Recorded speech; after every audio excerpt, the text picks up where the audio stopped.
So that should be us now. Hello and welcome to GamingKin and welcome to the podcast here April 6th, 2020. My name is Jack. I am joined by Mark Sup? and we are obeying the rules of social distancing and we are here doing the podcast remotely. So the sound might be a wee bit off compared to it usually is. However, we shall Kind see. of sound like italic, to be fair. Uh, well, maybe a wee bit more than usual. Oh, we know you. Before we actually get started, I'm actually just going to surprise you with a wee question here, Mark. How are you dealing with the lockdown and self-isolation and all of those wonderful things? A little bit like a hamster in a cage, except unfortunately for me, I'm still working from home. Oh, Yeah. I mean, Oh, at least you don't need to go out to work. yeah, but I kind of miss going out in general. It's, it's a bit mental. So you doing, my man? Surviving, still about. I've been going a bit stir crazy in the house a wee bit, but it's not too bad. I've had plenty of games to keep me going. I've restarted Final Fantasy 15. I'm on the final chapter just now. I'm actually, instead of actually finishing the game at this point, I am doing two things. I'm replaying the episodes, the DLCs. I'd completed the game on PS4, and I'd done episode Gladiolus and episode Prompto, so I'm redoing those two episodes, but I also need to do episode Ignis for the first time and episode Arden. Hmm. So I'm going to redo them. I'm actually going to beat the Adamantoids this time. It's about a 4 hour fight. I got 3 hours into it on PS4, and then there's a there's a point where like you do enough damage, it stuns the adamantoids, it drops to the ground, and then you hit it in the face instead of anywhere else. But when it gets back up, it will eventually do a spin move, which is a knockback. So if you fight the Hmm. left flipper, the knockback sends you into a rock, which keeps you within the boundaries. I absolutely annihilated the DPS check for that, and when it came out of the stun, it automatically done the spin move and knocked me right out of the boundary, and I had to start again. And it was like, fuck that shit. So no, let's not. So I'm going to redo it this time and actually beat it. We'll see. And I'm actually just going to like level up as much as I can so that I can do as much damage as possible. Because I was about level 60 when I done it that time, but the level cap was level 99. But they've upgraded the level cap to 120. Jesus. So I'm going to grind to level 120, get as much AP as I can, get everything unlocked, like the armature chain stuff, the uh, stats stuff that's all in the Ascension thing, and then just go mental with it. I found a way to quite quickly level up using Cast magics, um, food, and specific rest points that give you experience multipliers. So I've got it all planned out. It should probably take me about a week to level up if I play for about 2 or 3 hours a day. Not And bad. so here's hoping. Um, as provided I've got my maths right, which is highly unlikely, because Well, my but yeah. math is never right. So we'll see. We'll see. Um, yeah, we'll see what happens and we'll go for it from there. Um, and other than that, while there's no real life racing going on, me being a big Formula One fan, the Formula One, they're doing the virtual Grand Prix where they get past and present racers and some celebrities in, and playing from their own home. They've got Lando Norris, who's a big sim racing streamer and stuff. They're doing that. I've also got my own sim racing stuff at AOR still on a Thursday. Um, every third Thursday we've got the interleague championship where I'm not racing, but I'm in the commentary box for that. So Cool. I've got stuff to keep me going, but still not going to work is such a strange experience. Having been there for 3 years and doing like I don't know, I think I've been averaging about 35 hours for the last year and a half. So it definitely feels different having so much more spare time. Like I've got a to-do list, the length of the autobahn, and I've done like one thing on it. um, Just keep yourself busy, man. All you can do. yeah, that one thing that I've done is catch up on my sleep debt. Uh, Wow, you're actually trying to get normal sleeping pattern. That's shocking. no, just catch up on all the sleep that I've missed with All my right. late nights and stuff. So, yeah, but shall we get into the podcast? Yeah, let's go for it, man. Let's start off with a singular piece of news. We've got a couple of bits of news here, but we're going to break it up into kind of small segments. This is one that we couldn't fit into a segment, and that is Minecraft Dungeons, which is Mojang's Diablo-esque version of Minecraft. Which Um, looks amazing. it first unveiled September 2018, um, has now been delayed till May 26th. I can't remember when the original release date was. I think it was Um, something this month, I think. yeah. Um, There's not massively been pushed back at least. yeah. Um, it'll have a simultaneous launch across Switch, PS4, PC, and Xbox One. And it's also going to be part of the Xbox Game Pass subscription program. Yeah, I think we've already got it pre-downloaded. Yeah. And actually, it's not actually pushed back that far because it was originally expected to be the start of May, and now it's the end of May. Oh, it'll start me. All right, no worries, then.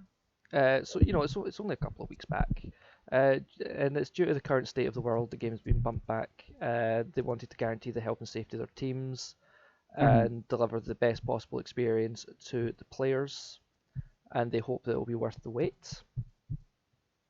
Um, it features randomly generated dungeons filled with enemies and loot drops. It's got a couch co-op and multiplayer modes, and it will be available at two different price points. The standard edition is $20, which works out about 20.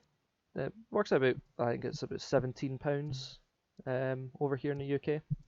And I the think Hero price change. Edition, the Hero Edition includes additional cosmetic items, a chicken pet to follow you around your adventures, and access to the two upcoming packs of DLC.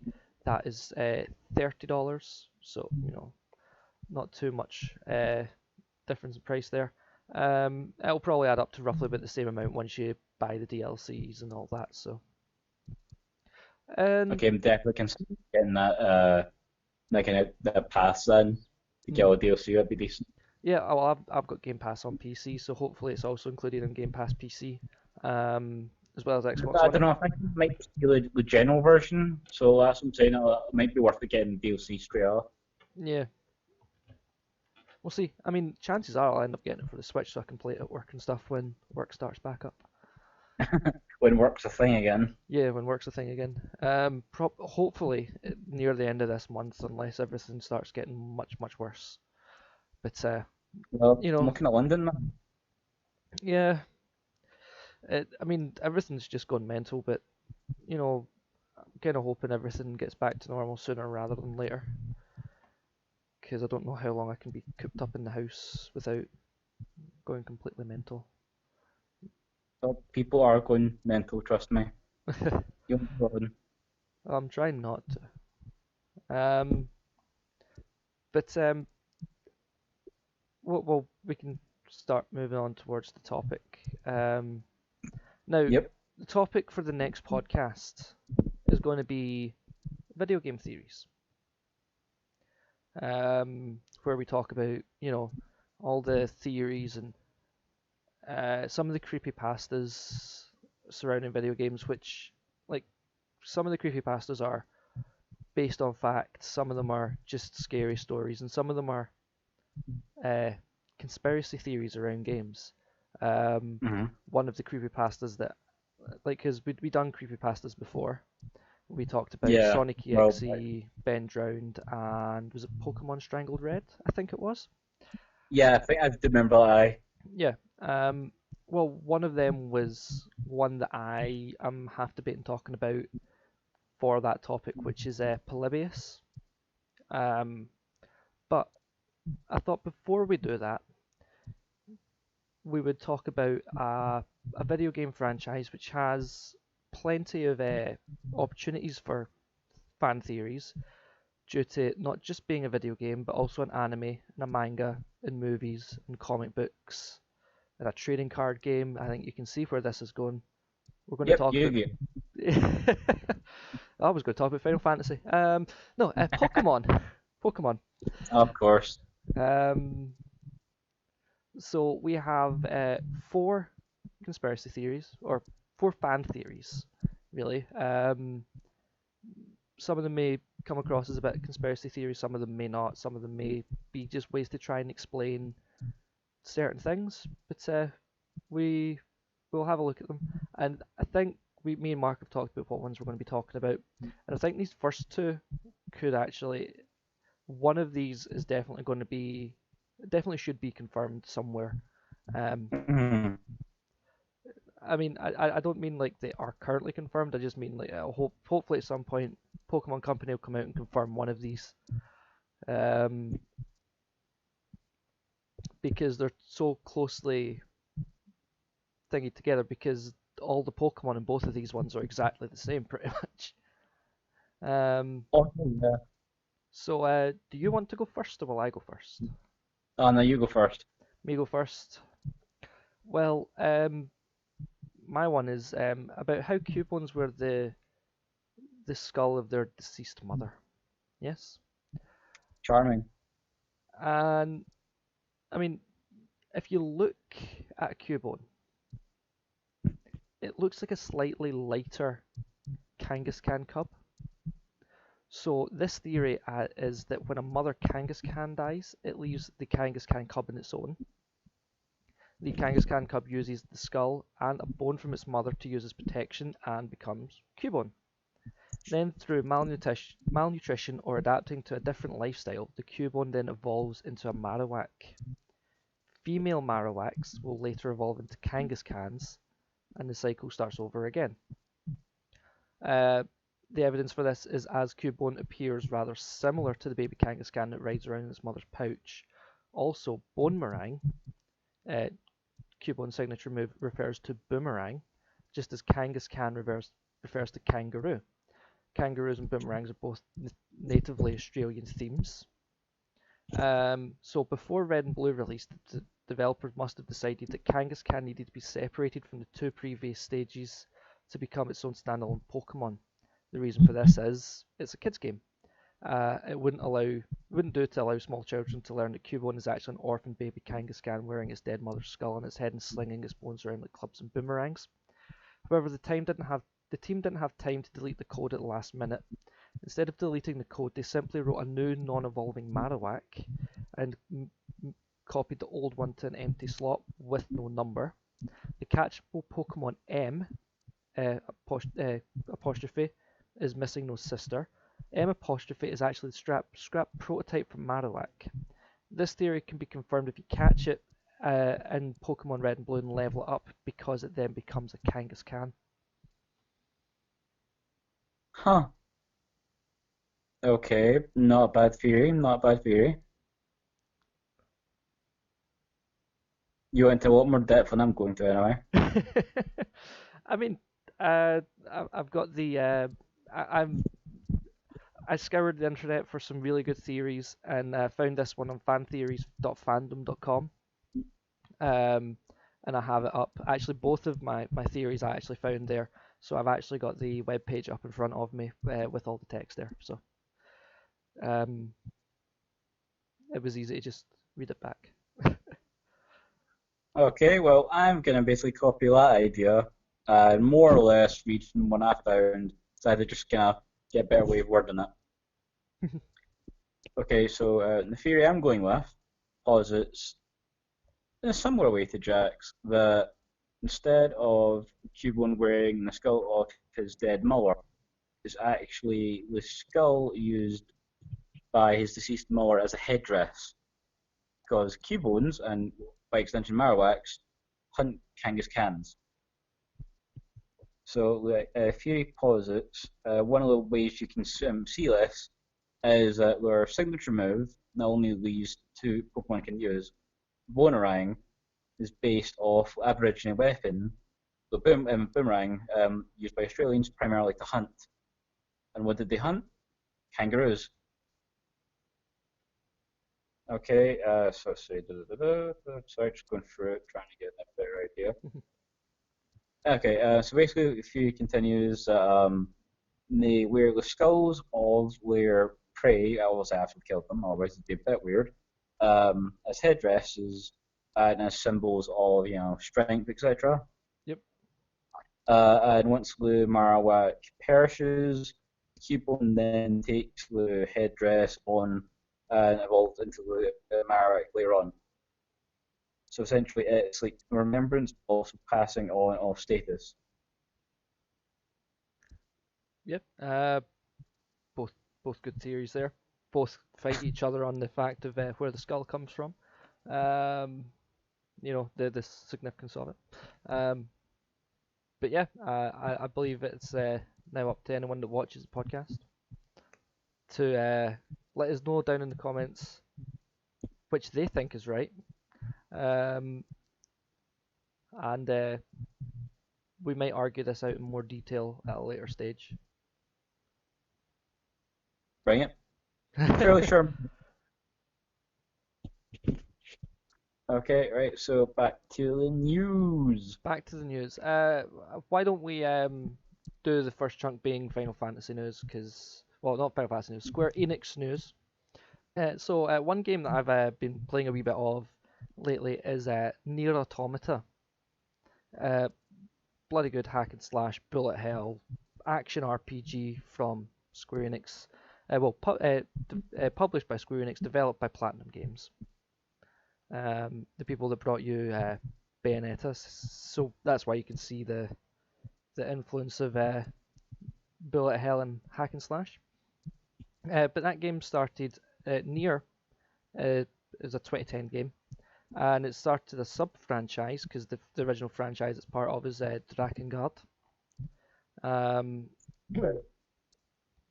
and it has since spawned its own sequel, Nier Automata, which released in 2017 on PS4 and PC, and last year on Xbox One. Well, they have a mobile game coming out called Nier Reincarnation, and a remake or a remaster of Nier Replicant, which isn't officially going to be called Nier Replicant. It's going to be called Nier Replicant version 1.22474487339. Yes. Fuck's But we're all just going to call it Nier Replicant, which was originally a Japanese-only launch for the game on PS3. Western markets and the Xbox 360 in Japan got a version titled Nier Gestalt with quite a few differences. But I've not played Nier Replicant, and I'm looking forward to the chance to do so. So I'm looking forward to that. And the trailer for Nier Reincarnation doesn't give much beyond a scene-setting trailer. But it's going to be a free-to-play role-playing game with which microtransactions are implied, but then again, it's a free-to-play mobile game. Where is that not the case? No, fair point. I mean, look at Pokemon Masters, look at Marvel Strike Force, WWE Champions, Immortals on the is it DC Immortals? On the mobile, Street Fighter on any platform at this point. yeah, I'm not surprised it's going to have microtransactions applied if it's a free to play game.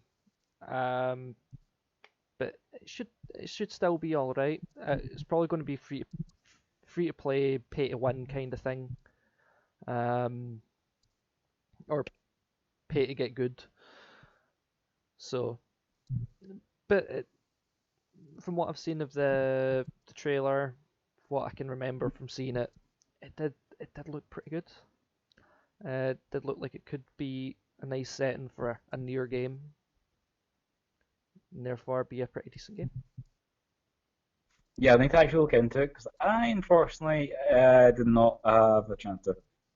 But then again, I have played about Nier when it first came out, and that game was a trip. Oh, it's I've been quite enjoying it. I have three endings at the moment, What? so out of a possible 26, I'll What? blow up the bunker. 26 endings. Yeah, blow up the ones I've got. Blow up the bunker at the start of the game, like when you first get back to the bunker after you've done the first mission. Remove your own OS chip, essentially committing suicide. Oh yeah. And there was another one, and I can't remember how I got it. But yeah, I've got three end games, but none of them were the ones that I wanted. Um, Yeah.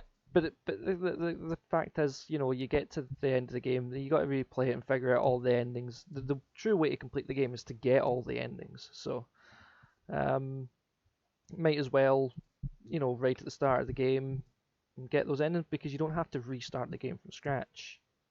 You just respawn. If it's one of the endings that give you an ending letter, Mhm. it's not a game over start from the beginning. It's here's the ending, go to your last save point. So I just saved it before I'd done both of them. Made All sense. right, fair enough. And but yeah, it's a fun game though.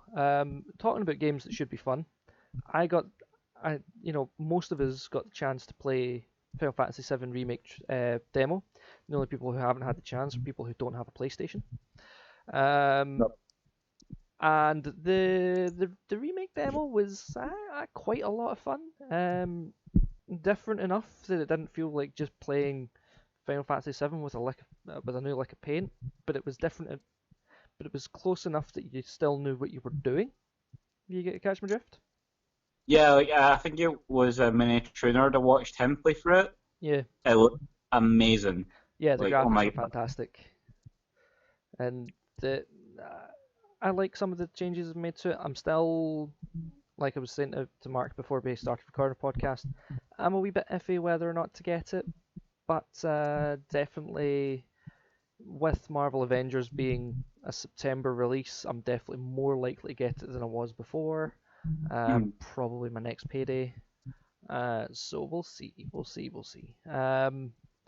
But Square Enix are saying they're sticking to the April 10th release date.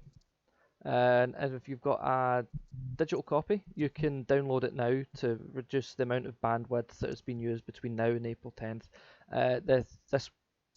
This news story comes from about 3 days ago, so if you've already got it, then there's no need Yeah.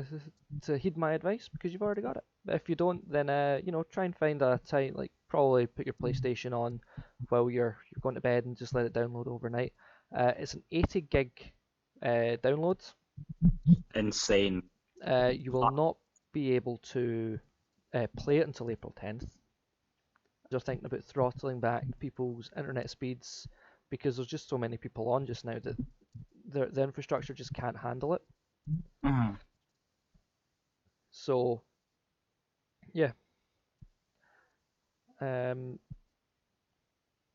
and even at that, PSN speeds in the US and Europe have actually been throttled by SIE anyway.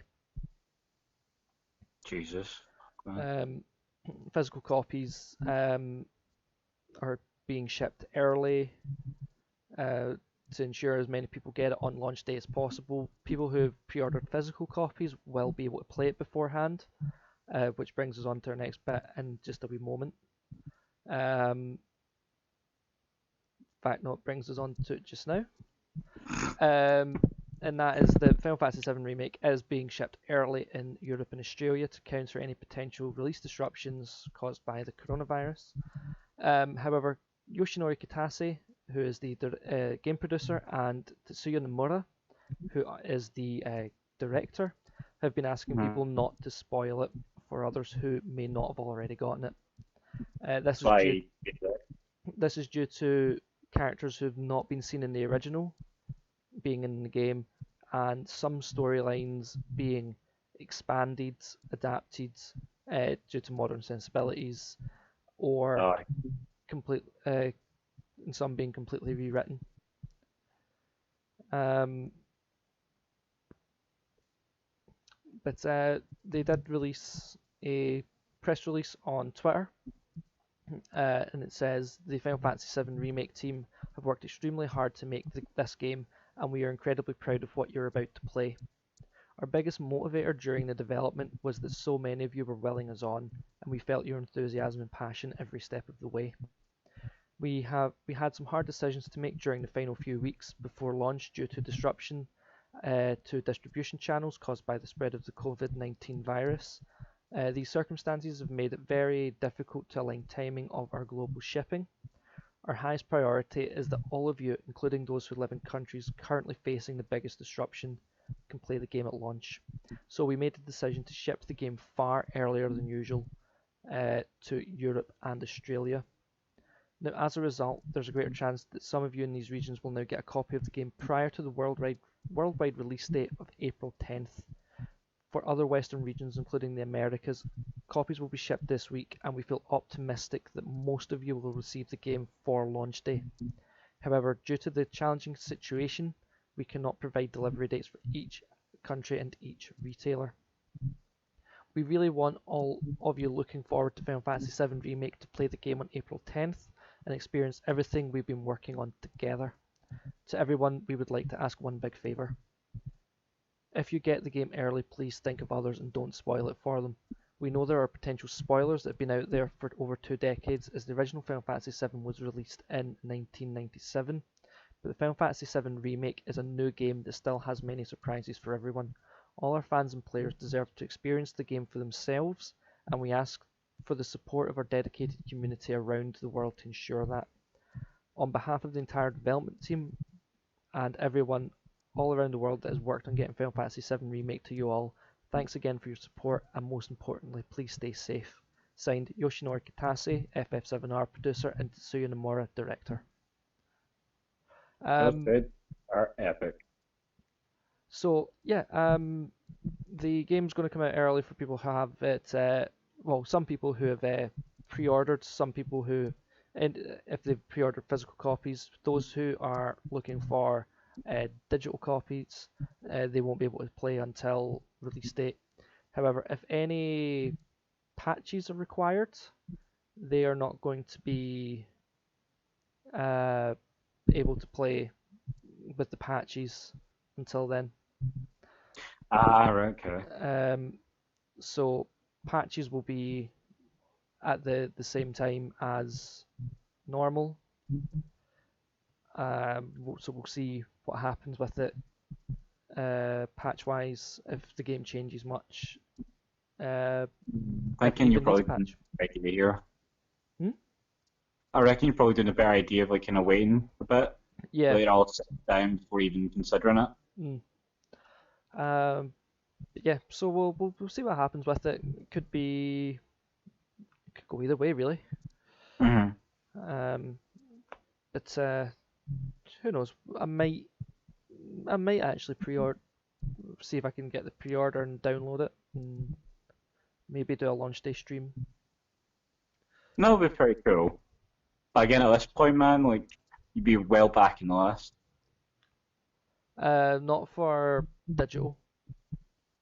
Oh yeah, sorry, blanked on that. Sorry. No, yeah, fair point, aye. So Well, well, you're a fanboy, so it only makes sense. not a fanboy, just passionate. Um, but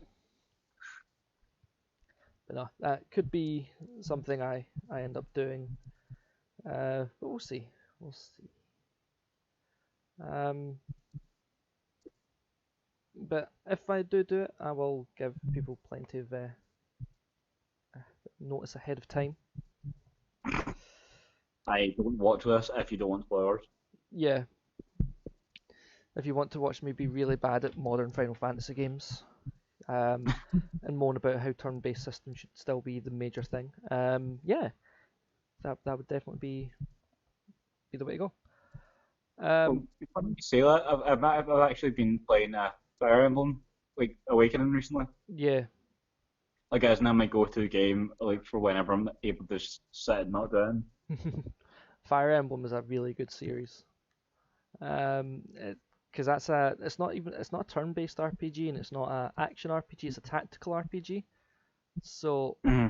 because that classic turn-based RPGs like Final Fantasy VII originally, anything up to pretty much Final Fantasy X, um, or Persona, like Persona 5, Actually, that like when Square Enix was moving away from turn-based RPGs with 12, uh, 13 and 15, not counting 11 and 14 in there because MMOs are a bit of a pain in the ass to be turn-based.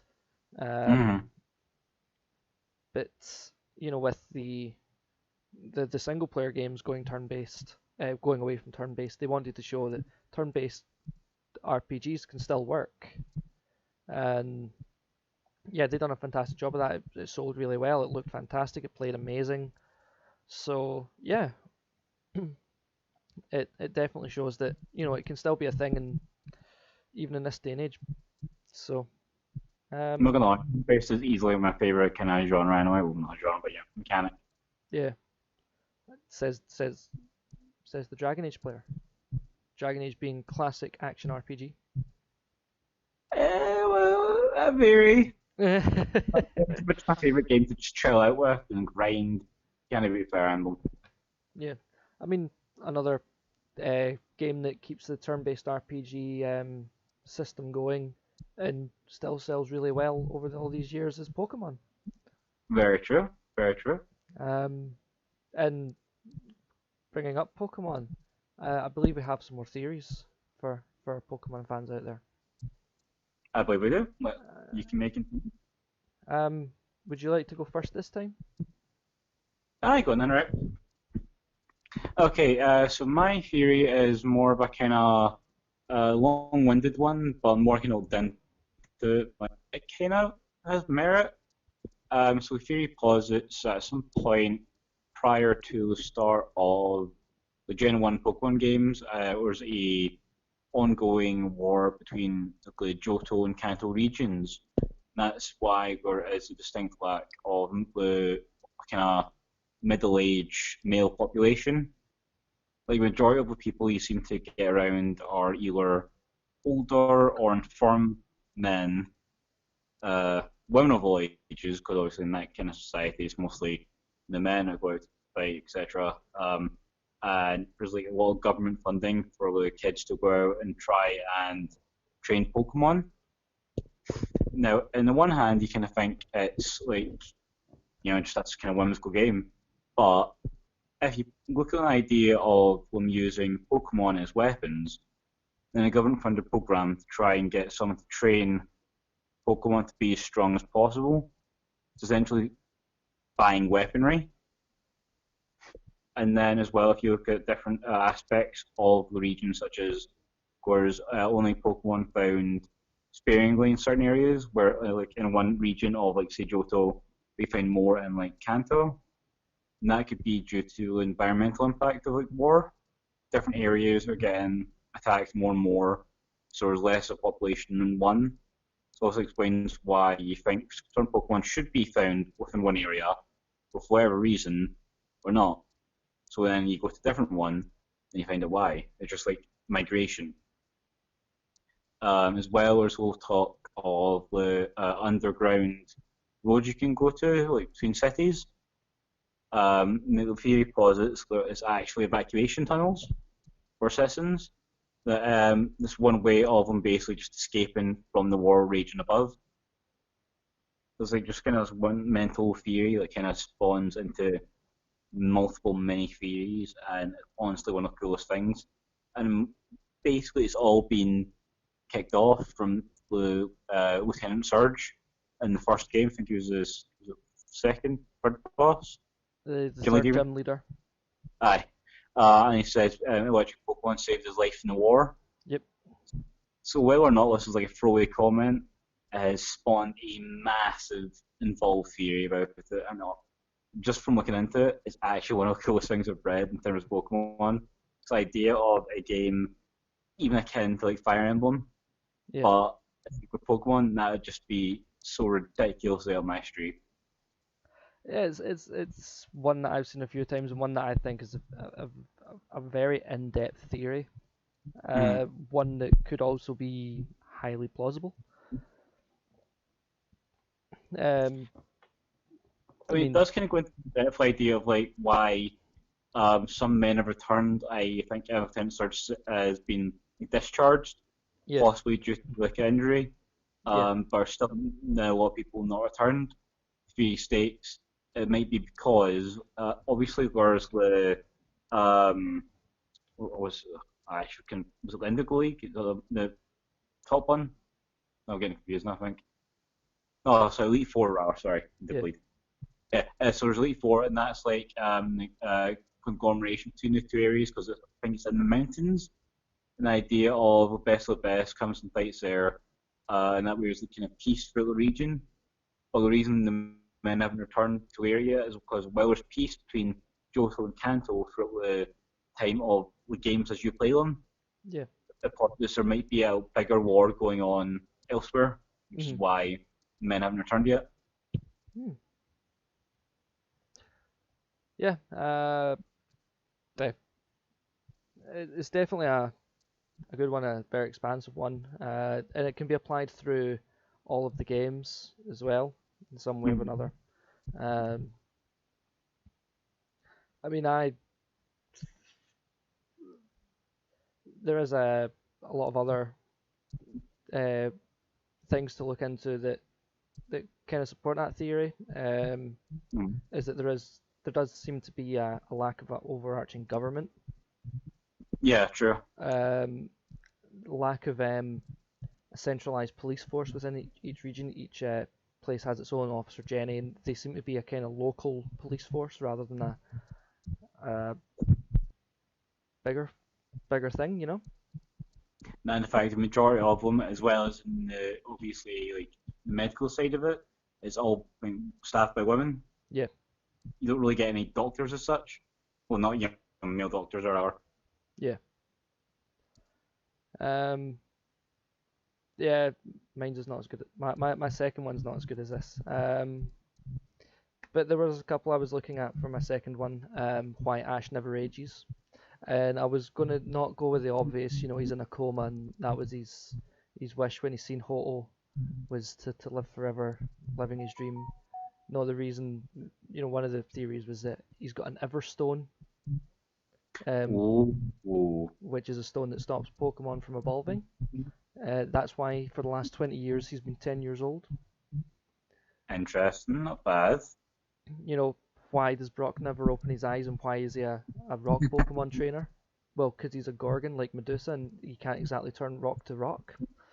Oh my god. But no, I actually went with something a bit more interesting, which is the fact that this is one that a lot of people don't actually know, but here's some of the evidence behind it as well.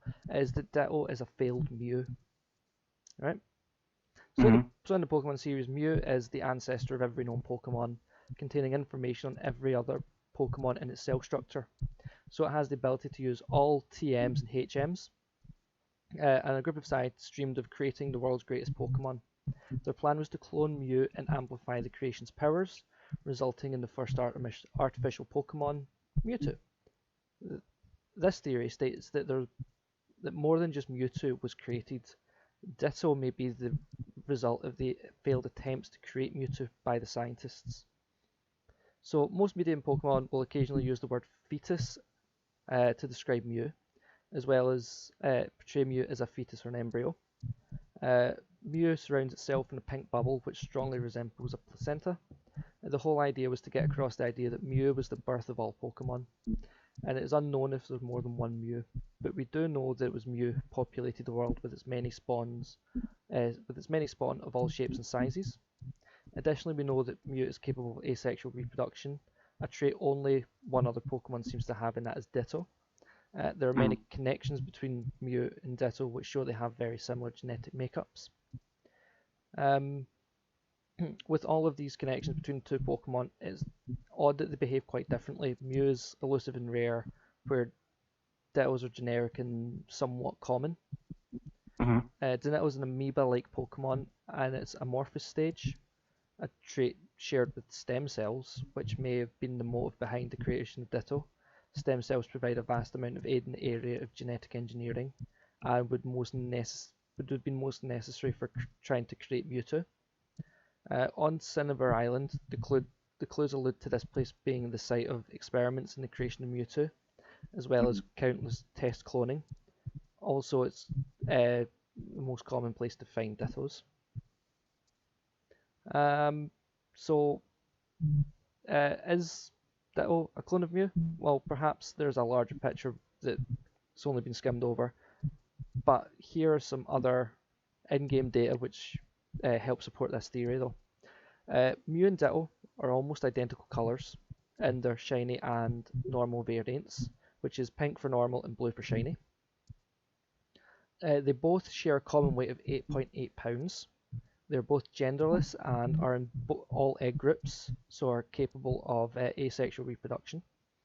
They have level stats across the board.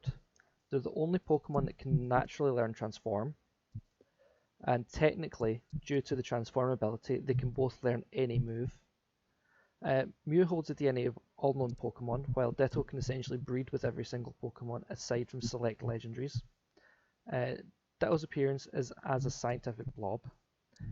Mewtwo's bio states it's the only successful clone of Mew, alluding to more than one attempt. It was implied Mew was created in Cinnabar Island, where Ditto can be found and caught. And Mewtwo, who is supposed to be superior to Mew, lacks the ability to alter its genetic makeup and transform into any Pokemon existence, which is the trait that Ditto revolves around.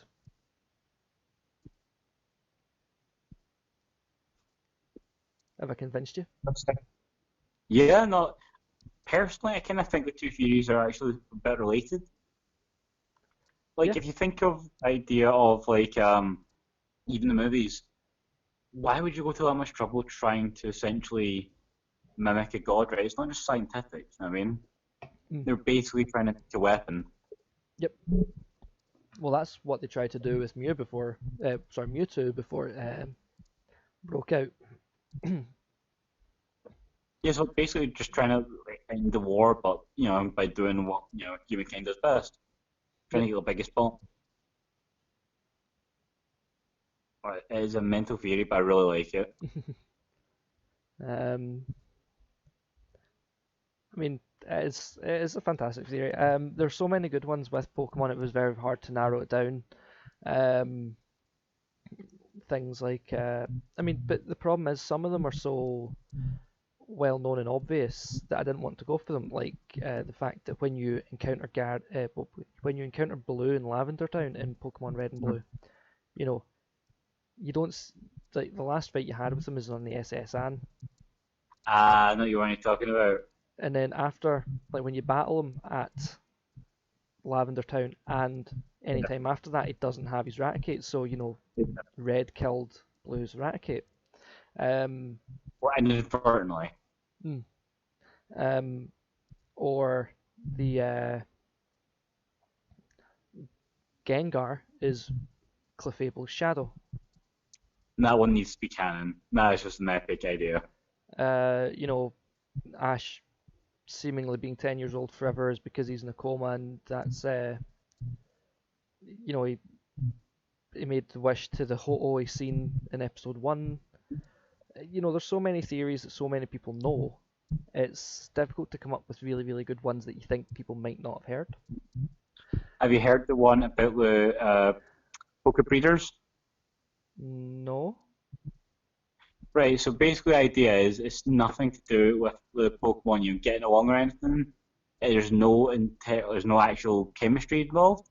Yeah. Well, but in fact, it's literally like actual DNA samples, mix them, and what they say is eggs are really essentially like fake wombs.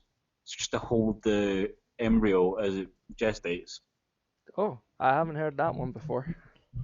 Yeah, so it's literally there's nothing really to do with Pokemon as they are. It's just putting the genetics together, and if it works, you get the egg, which is why obviously like you said with a Ditto, Oh, because it's basically a blank slate. I'll just kind of go with whatever you give it. yeah, that's interesting. I'd never thought about that before. It's just a pure mental theory. So when I was reading about it, I'm like, that oddly makes or sense. Yeah, So that explains why I always see them out in the garden because they've yeah. already done like whole egg. They're just waiting for it to get ready. Mm. That's definitely one I would never thought I know, definitely look into it. It's one of those kind of far-fetched ones, but you're kind of sitting going, hold up, what? of. Yeah. Um, but I think it's time before we get way too far into discussing theories and stuff, where we could end up being here for hours on end. A little bit. It could be time to finish up with some news, I go in then. perhaps. So the first one, this is going to be very Nintendo based. This last one, and since we've been talking about Pokemon theories, let's talk about Pokemon Go, right? About how they will let friends raid together from home, right? So Hmm. Niantic are evolving Pokemon Go to become a pandemic-friendly experience because Pokemon Go is all about getting outside, getting some fresh air, catching some Pokemon, do some raids, hatch some eggs, get candies, blah blah blah blah blah blah blah blah blah. So they've announced that you know they they're going to bring in some updates to focus on improving the at-home experience, including remote ways to raid. Um, Soon, Pokemon Go will track steps and exercise while you're indoors. Cleaning your house or running on a treadmill will help accomplish your exercise goals and improve your relations with your Pokemon via the Adventure Sync. Because social distancing makes finding a group to raid with difficult, Niantic also intends to add a new feature that allows you to complete raid battles and friends without ever leaving the house, as long as players still have Pokeballs. Um, while Niantic have said the feature's coming soon, that's all they've said. They haven't told us how it's going to work. I don't think leaving the house is going to work yet. Mm. Obviously, with the uncertainty over what's going to happen over the summer, um, they're also working on a new way for players to enjoy the Go Fest. Um, Yeah, I heard about it. What is a Go Fest exactly? For those not in know. it's a festival where Pokemon that are considered quite rare will spawn. Like, actually, wow. Hmm? Like, just out in the wild? Yeah. Well, I Oh, think it's within a certain. It's like the festival will have a specific area, ah, right. and as long as you're within the bounds that the game sets for that area, then it'll let you. Um, so this announcement has come a few weeks after Niantic's initial efforts to make Pokemon Go playable without going outside, which they've been doing pretty well because since I got a new phone about a week ago, and Hmm. one thing I've started doing again is actually playing Pokemon Go. Oh, like, I Um, mean, been playing actually quite a good bit, but then obviously this kicked off, and now we're like, oh, what? yeah, I've started playing again, but mostly because I can put them into Pokemon Home, and then from Pokemon Home I can then transfer them to Pokemon Sword and Pokemon Shield. So You, I you bragster. Oh. no, it's what I stopped playing Pokemon Go for quite a while, and I picked it up again while I was playing Pokemon Let's Go, because you can Mm. transfer Gen 1 Pokemon and Meltan slash Malmetal into Pokemon Let's Go. So, Oh, nice. He's got a first evolution. Oh. oh yeah, you've got to like have like I think it's like 400 candies to evolve it. Oh, so he's a Gyarados slash, well, that Cloudbird is.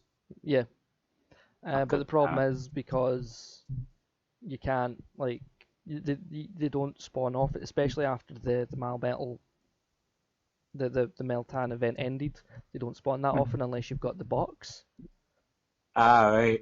So if you transfer a Meltan to Pokemon Let's Go, you then get the boxes, one of the boxes, and then that causes like increased spawn chance for 30 days, for not 30 days, for like 30 minutes or like an Oof. hour or something. And then you just keep transferring them over and then doing that. And yeah, I mean, it's complicated, but yeah, That's it. I'll die. but yeah, you can do that. Um, until you've got the candies for a Malmelt. Or just put them as your partner Pokemon and, go on the treadmill for a bit. Go on the treadmill for about a week. Yeah, maybe. You come out looking great, though. Aye. Um, and the other Nintendo news I've got is that Nintendo. This has not been confirmed. This is, you know, things coming out from Nintendo saying that they are possibly going to remaster most of Super Mario's 35-year back catalogue um, and bringing them to Nintendo Switch. See, if I included Mario RPG, I'd be so rare. Um, well, Eurogamer reported that Super Mario Galaxy is among the remastered titles, alongside a couple other 3D Mario favorites. Both reports. This is also the Video Game Chronicle is also reported on this as well, by saying that Nintendo celebrates Super Mario's 35th anniversary by releasing updated versions of most of its Super Mario games. No specific games were mentioned. Eurogamer reported that Mario Galaxy is among the remastered titles. Both reports suggest that a new Paper Mario title will be released this year, as well as a deluxe version of Super Mario 3D World with a bunch of new levels. As well, and Video Game Chronicle also reported Nintendo will announce new details regarding Super Nintendo World theme park and an animated Super Mario movie. Oof.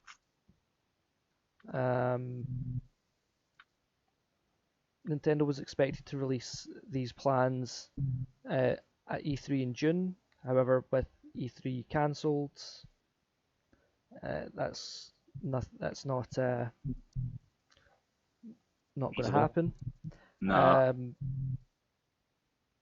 Polygon reached for a comment regarding this, and Nintendo representative told them that the company has nothing to announce on this topic, which isn't a no. Very true, very true. It's more of a It's also not a yes. nah, So, nah. not to get anyone's hopes up, it's not a yes either. But nothing to announce means either it's something we're thinking about but haven't decided on doing, or it wasn't something that we were thinking about doing, but now you have brought it up, maybe we might. That's kind of more the theme that I'm getting from it. Is it's likely, but Bit soon, maybe. it's a bit soon. Yeah. Yeah. Ah, well. Hopefully it'll work out. I mean, I guess everyone's just trying to get like as much as they can done without kind of being too specific in dates. Yeah. I think just a couple of bonus news topics I'm not going to go into. I'm just going to fire out some headlines. ESPN programming is going to include NBA 2K20 and F1 2019 live events like esports on ESPN, which isn't unusual to see esports on TV these days, especially with ESPN actually being one of the biggest providers of esports on terrestrial TV. Boston authorities have shut down GameStop and closed down all their stores statewide. Taking them long enough. A remaster is coming to PS4, PC, and Xbox One for Saints Row the Third. That feels like Uh, it's nowhere, to be honest. uh, yeah. And I think that's really it. Um, oh, Animal Crossing is celebrating Bunny Day. It's their version of an Easter event, and the uh, NPC that they've made for it, Zipper or Zippy, is scaring some of the players, considering it does look very Five Nights at Freddy-ish. I'm not surprised. Jesus, man. That actually sounds zippy low, really. It does Um, sound nightmare fuel just by the name. yeah. Um, I'll try and remember the name of the cat. I'll see if I can bring it up. Um, Zipper. Zipper, man. Yep. Oh, Uh, that that runs until April 12th.